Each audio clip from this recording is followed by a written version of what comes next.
তো আসসালামু আলাইকুম, সবাই কেমন আছেন? আশা করি সবাই ভালো আছেন। আল্লাহর রহমতে আমরাও ভালো আছি। তো এখন বাজে রাত 12টা। দেখেন আমরা ফেস প্যাক লাগাইছি সবাই মিলে। তো রানী তো পার্লারে চাকরি করে, জানেনই সবাই। তো রানী আইসা ফেস প্যাক বানাইয়ে সবার মুখে লাগাই দিছে, আমারেও লাগাই দিছে, মিমেরে লাগাইছে।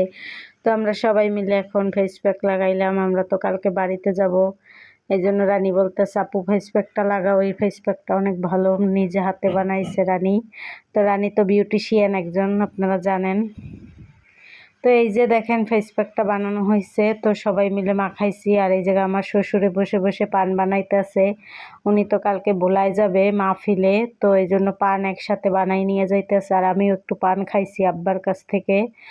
ভাত খাওয়ার পরে কেমন যেন লাগতেছিল, পরে বললাম যে আমাকেও একটু পান দিয়েন। তো আমি একটু পান খাইছি। আর এই জায়গায় ফেস প্যাক লাগাই নিয়েছিলাম সবাই মিলে। তো রানী, আমি, মিম, তারপর হচ্ছে মিমের বাবা। তো এই যে আমাদের ফেস প্যাক দেওয়া হয়েছে, ফাইনাল লুক কেমন পরিষ্কার হয়েছি অবশ্যই কমেন্টে জানাইবেন। রানী, এই যে মিম দাও। তো এই যে সকালবেলা পরোটা বানাইতেছি। আর আমার শ্বশুরে সকালে উঠে চলে গেছে মাহফিলের জন্য, ও মাহফিলের উদ্দেশ্যে রওনা দিয়ে গেছে। তো বলা গেছে, তো মিমের বাবা আগাই দিয়ে আসছে, চা বিস্কিট খাইয়েই গেছে, নাস্তা খাওয়ার আর সময় দেয় নাই, অনেক ভোরে গেছে 6টা বাজে। তো এখন আমি পরোটা বানাই নিতে আসি। এই জায়গায় পরোটার খামিরটা রাত্রি বানাই রাখা হয়েছে, ভাবছিলাম যে আব্বাও সকালে নাস্তা করে যাবে। তো না, তা বলতেছে দেরি হয়ে যাবে, এই জন্য নাস্তা করে যায় নাই। তো মিমের বাবা গেছে বাজারে, আমি এদিকে নাস্তাটা বানাইতেছি। তো পরোটা বানাবো। আর মিমের বাবা আসার সময় বাজার থেকে বাজি কিনে নিয়ে আসবে।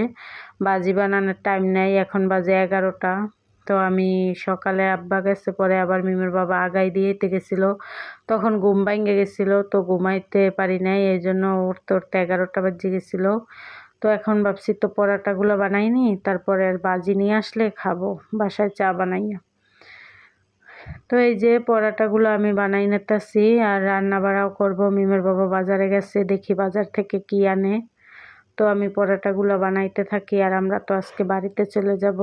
কালকে রাত্রে অনেক আনন্দ ভর্তি করলাম, আমার শ্বশুরে আসছিল। তো রানী আবার ফেস প্যাক বানাইয়ে সবার মুখে লাগাই দিছিল, বলতেছিল যে আপু বাড়িতে যাবা তো একটু আসো, মুখের রূপচর্চা করে দিই।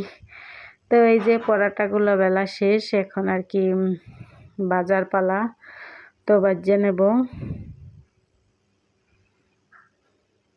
তারপরে আবার নাস্তা করে রান্না বাড়া করবো। দেখি মিমের বাবা বাজার থেকে কি আনে। আর বাইরে তো আজকে অনেক সুন্দর রোদ উঠছে। তো আমরা কালকে থেকে বাড়ির ভিডিও দেব, তো সবাই বাড়ির ভিডিও দেখার জন্য, গ্রামের ভিডিও অবশ্যই আপনাদের কাছে ভালো লাগবে আশা করি। তো আমাদের সাথে থাকবেন, পুরো ভিডিওগুলো দেখবেন, আমরা গ্রামে কি কি করি না করি, সবাই মিলে অনেক আনন্দ ফুর্তি করব। তো সবাই দোয়া করবেন যাতে আমরা ভালোভাবে যাই পৌঁছাইতে পারি। এই ভিডিওটা আমি ছাড়িয়ে দিয়ে তারপর ঢাকা থেকে আর কি যাব। তো আজকে রাতে ভিডিওটা ছাইড়ে দেব। সারাদিন ভিডিও করছি, এডিট করা হয় নাই, তো রাতের বেলা এডিট করছি। তো এখন আর কি রাতেই ছাড়িয়ে দেব। আর রাত 3টা বাজে আমরা বের হবো আল্লাহ বাঁচাইলে। তো আপনারা সবাই দোয়া করবেন। তো এই যে মিমের বাবা তো বাজার থেকে আইসা পড়ছিল, আমার পড়াটা বাজার শেষ হয়ে গেছিলো। তো বাজার থেকে কলিজা নিয়ে আসছে। তো আমার তো শরীর দুর্বল, আপনারা জানেনই, কালকে তো বেশি দুর্বল হয়ে গেছিলো, শরীর কাঁপতেছিল আর কথাও বলতে পারতেছিলাম না। পরে মিমের বাবা ভাবছিল যে স্যালাইন লাগাইবে, তো স্যালাইনটা আবার লাগাইলাম না। তো মিমের বাবা বলতেছে তো স্যালাইন লাগানোর চাইতে তার থেকে ভালো মন্দ খাও, ভালো মন্দ খাইলে দেখবা যে শরীর ঠিক হয়ে যাবে আল্লাহর রহমতে। তো আজকে আমার শরীরটা আল্লাহর রহমতে অনেকটাই ভালো, কালকে যে অবস্থা ছিল তার চেয়ে আমি দেখি না আল্লাহর রহমতে অনেক ভালো হয়ে গেছে। তো মিমের বাবা কলিজা নিয়ে আসছে, বলতেছে যে তো স্যালাইন লাগাইলে তো অনেক সমস্যা হয়, শরীরে পানি আসে, শরীর ফুলে যায়। তো এই জন্য মিমের বাবা বলতেছে ভালো মন্দ খাও। এমনিতেই আমি কয়দিন যাবৎ ভিটামিন ওষুধ খাইতেছি, তারপর ভালো মন্দ যাই একটু খাইতেছি, শরীরটা অনেক ভারী ভারী হয়ে গেছে। তো এই যে কলিজা নিয়ে আসছে, আর আমার কাছে কালো কলিজাটা বেশি ভালো লাগে, তিল্লি বলা হয় যেটাকে। তো তিল্লি অর্ধেক আনছে আর কলিজা অর্ধেক আনছে। তো এখানে আর কি কলিজা আনা হয়েছে আমার জন্য। আর আলিপার মিম তো খায় না, তো এই যে পেঁয়াজ কুচি আর কাঁচামরিচ কাটতে নিছি। এখন আমি কলিজাটা সেদ্ধ দিয়েছে মিমার বাবা। আর আলিপের জন্য একটু আলু ভাজি করব আর ডাল করব। আলিপ তো কলিজা খায় না, মিমও কলিজা খায় না। তো কলিজাটা এই জায়গায় সেদ্ধ করা হয়েছে। তো সেদ্ধ করতে দিয়ে দিছি কলিজাটা। আর তারপর আমি এদিকে নিচে কাটাকাটি করতেছি। মিমের বাবা হেল্প করতেছে আমাকে, ডাল বসাই দিছে, ভাত বসাই দিছে। তো এক চুলায় ডাল দিছে আর এক চুলায় ভাত দিছে। কলিজাটা সেদ্ধ করা হয়ে গেছে আমার।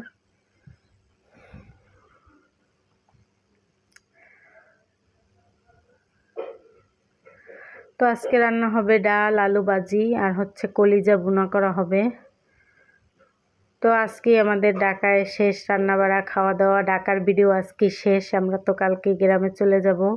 আর এই যে পাখির মা আপা মিমের তরমুজ দিছে। তরমুজটা অনেক মিষ্টি ছিল, সবাই মিলে একটু খাইয়ে নিয়েছিলাম। তো অনেক মিষ্টি তরমুজটা, যেমন দেখতে লাল তেমন আর কি খাইতেও মিষ্টি ছিল অনেক। তো পাখির আম্মু আপা আর কি আসছিল, তো তখন আর কি তরমুজ নিয়ে আসছিল। তো এই যে মিমের একটু ভাইঙ্গে দিছি, আমি একটু ভাইঙ্গে আর কি উপর থেকে খাইয়ে নিয়েছিলাম। অনেক মিষ্টি ছিল তরমুজটা। আর আমার কাছে তরমুজ খাইতে অনেক ভালো লাগে, আমি তরমুজের সিজনে প্রায় তরমুজ খাই। তো এই যে কলিজাটা সেদ্ধ হয়ে গেছিলো, উপরের পর্দাটা উঠাই ফালাই দিতেছি। এই পর্দাটা অবশ্যই আপনারাও চেষ্টা করবেন উঠাই ফালাই দেওয়ার জন্য। এই পর্দাটা খাইলে নাকি অনেক সমস্যা হয়। তো আমি এই যে আস্তায় সেদ্ধ দিছিলাম, পরে আর কি পর্দাটা টান দিলেই উঠে যাইতেছে, অনায়াসেই উঠে যাইতেছে।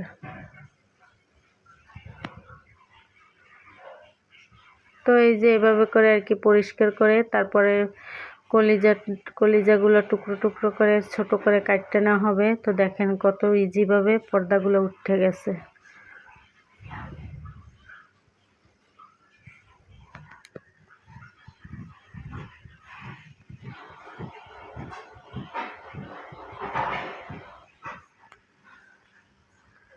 তো কালকে থেকে তো আমাদের গ্রামের ভিডিও দেখতে পারবেন আপনারা। তো গ্রামের ভিডিও দেখবেন আপনারা, আমাদের পাশে থাকবেন। আর আজকেই ঢাকার ভিডিও শেষ, ঢাকার বন্দি জীবন। তো 7-8 দিনের মতো আর কি গ্রামে থাকবো বাবার বাড়িতে।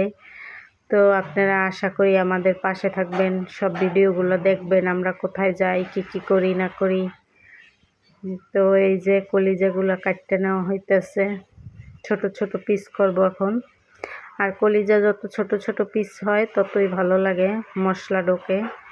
তো আমার তিল্লিগুলা কাটা শেষ, এবার কলিজা কাটতেছি।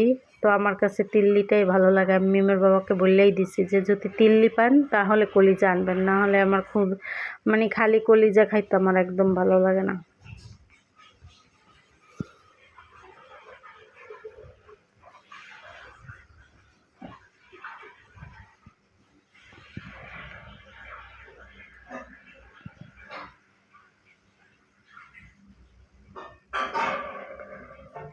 তো আমরা তো রাত 3টা বাজে যাব, রান্না বাড়া করে খাওয়া দাওয়া শেষ করে আবার ব্যাগ গুছাইতে হবে। তো এই জন্য ভাবছি যে তাড়াতাড়ি রান্না বাড়া করি, ঘরে কাজকর্ম শেষ করি, তারপর আবার আমরা ব্যাগটা গুছাবো, তারপর বাড়িতে চলে যাব আল্লাহ বাঁচাইলে। ওই যে গাড়ি ধুইছিল মিমের বাবা, ওই গাড়িতে করেই যাব। তো সমস্যা নাই, নিজেদের গাড়ি তো 3টা বাজে ছাড়লে আল্লাহ বাঁচাইলে 6টা-7টার মধ্যে সকালে বাড়িতে পৌঁছেই যাব। তো এই যে কলিজা কাটা শেষ, এবার আর কি রান্না আলু ভাজি বসাই দেওয়া হয়েছে। এই জায়গায় পেঁয়াজ কাঁচামরিচ হলুদ দিয়ে।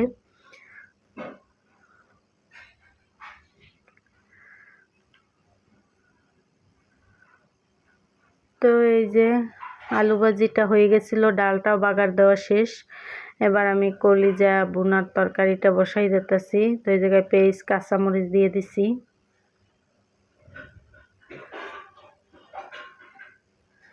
তো পেঁয়াজ কাঁচামরিচটা ভাজা হয়েছে, এবার আদা রসুন দিয়ে দিতেছি।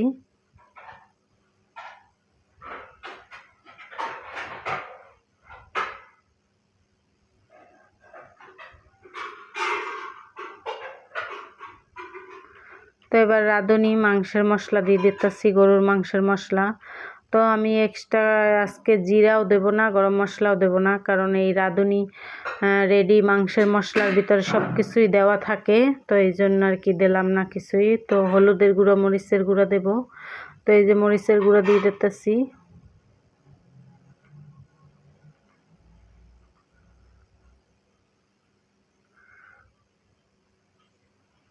তো হলুদের গুঁড়া দিয়ে দিতেছি, আবার স্বাদ মতো লবণ দিয়ে দেব।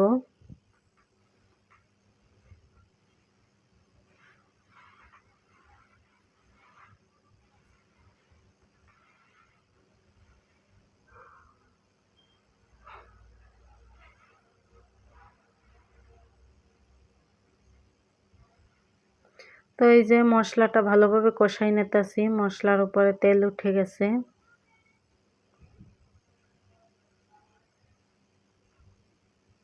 তো মশলা যত ভালোভাবে কষানো হবে তরকারিটা অত স্বাদ হবে।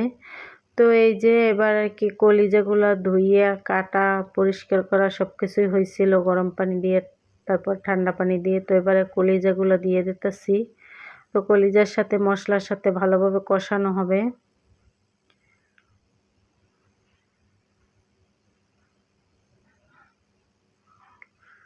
তো এখন রাত বাজে 1:10। তো আমি সারাদিন আর কি রান্না বাড়া করে খাওয়া দাওয়া করে তারপরে আবার এই যে ঘরে মানে সব শেষ করতে করতে তো ভিডিও এডিট করতেও পারি নাই, ছাড়তেও পারি নাই, ভয়েসও দিতে পারি নাই। তো এই যে এখন রাত 1:10 বাজে, তো ভিডিওটা এডিট করলাম। তো দেখেন কলিজাটা কষানো শেষ, এবার আর কি জল দিয়ে দেব। তো এডিট করে আর কি এখন রাতের বেলায় আমি সাইডে দিয়ে তারপরে যাব, আল্লাহ বাঁচাইলে সকালে আপনারা দেখতে পাবেন। তো এই যে কলিজাটা কষানো শেষ হয়েছিল, জল দিয়ে দিছি।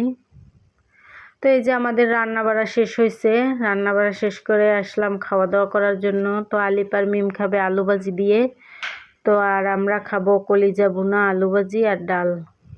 তো এই হচ্ছে আমাদের আজকের রান্না বাড়া। তো আজকের রান্না বাড়ার ভিডিওটা কেমন হয়েছে অবশ্যই কমেন্টে জানাবেন। যে যেখান থেকে ভালো লাগে সে সেখান থেকেই কমেন্ট করবেন। তো কমেন্ট করলে বোঝা যায় যে আপনাদের কাছে আমার ভিডিও কেমন লাগে। তো অনেকেই কমেন্ট করে ভালো লাগে, আমার কাছে অনেক ভালো লাগে। আমার নতুন নতুন মানে অনেক বন্ধু যোগ হয়েছে আমার ভিডিওতে, তো আমার কাছে অনেক ভালো লাগে। তো এই যে আমরা রাতের বেলা এখন ব্যাগটা গুছাই নিতেছি। রাতের বেলা বলতে আর কি সন্ধ্যাবেলা, সন্ধ্যা না প্রায় 8টা বাজছে। তো বাইরে থেকে আলিপ মোংলাই আনছিলে, বেলপুরি আনছিলে, খাইছি, চা খাইছি। তো এখন রাতের বেলা ভাবছি যে ব্যাগটা গুছাই রাখি। তো এই যে মিমের বাবা ব্যাগ গুছাইতেছে। তো ব্যাগ গুছাই আমরা রাত 3টা বাজে বের হব। তো আজকের ভিডিও আর বড় করবো না। সবাই ভালো থাকবেন, সুস্থ থাকবেন, আর আমাদের পাশে থাকবেন, আর আমাদের জন্য দোয়া করবেন। আল্লাহ হাফেজ।